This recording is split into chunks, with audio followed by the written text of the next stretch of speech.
हर देश में चुनाव की अलग अलग प्रक्रिया होती है। जैसे भारत में सांसद चुनकर तो अमेरिका में अलग तरीके से सरकार का चयन होता है। इनमें कॉमन बात यह होती है कि चुनाव या तो बैलेट पेपर के जरिए होता है या फिर वोटिंग मशीन के जरिए अपना उम्मीदवार चुना जाता है। लेकिन वेस्ट अफ्रीकन कंट्री गाम्बिया में कुछ अलग ही व्यवस्था है और वहाँ चुनाव के लिए ना तो बैलेट पेपर का इस्तेमाल होता है और ना ही वोटिंग मशीन का।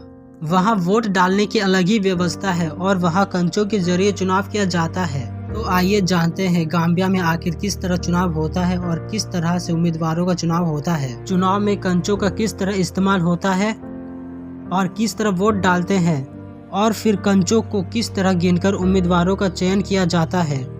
जानते हैं गाम्बिया में होने वाले इन खास चुनावों की खास बातें। गाम्बिया में कंचों से होने वाले चुनाव के बारे में जानने से पहले जानते हैं कि आखिर वहां उम्मीदवारों का चुनाव कैसे होता है। वैसे तो हाल ही में गाम्बिया में 4 दिसंबर को चुनाव हुआ था और चुनाव से पहले ही कह दिया गया था कि चुनाव में कंचों का ही इस्तेमाल होगा और कंचों के जरिए वोट डाले जाएंगे। अब जानते हैं कि वहां वोट कैसे डाले जाते हैं। जब कोई व्यक्ति वोट देने जाता है तो बैलेट पेपर की तरह उन्हें भी एक गोली या कंचा दिया जाता है। जो व्यक्ति जिस उम्मीदवार को वोट देना चाहता है उसके ड्रम में वह कंचा डाल देता है। इसके बाद हर उम्मीदवार का वहाँ ड्रम पड़ा होता है जो अलग अलग रंग का होता है। उस ड्रम को अलग तरह से डिजाइन किया जाता है जिसमें ड्रम पूरी तरह से पैक होती है, लेकिन ऊपर एक ट्यूब की तरह नली होती है जिसमें से कंचों को अंदर डाला जाता है। अब जानते हैं कंचों की गिनती कैसी होती है। जब वोटों की गिनती करनी होती है तो हर ड्रम को मत की पेटी की तरह खोली जाती है।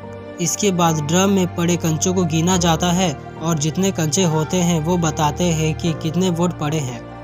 इन्हें गिनने के लिए एक खास तरह की ट्रे होती है जिसमें कंचों को फीड किया जाता है। उसके बाद उसी ट्रे से कंचों की गिनती की जाती है और कंचों को वोट के तौर पर गिना जाता है। ये चुनावी व्यवस्था काफ़ी अलग है जो गाम्बिया में की जाती है, जिसमें कंचों की आकार के शेप बनी होती है। बता दें कि इस तरह की चुनाव व्यवस्था 1965 में अंग्रेजों ने ही लागू की थी, जो अभी तक चलती चली आ रही है। अब यहाँ के लोग भी इस व्यवस्था से आदी हो चुके हैं और वो इसी तरह चुनाव करना चाहते हैं।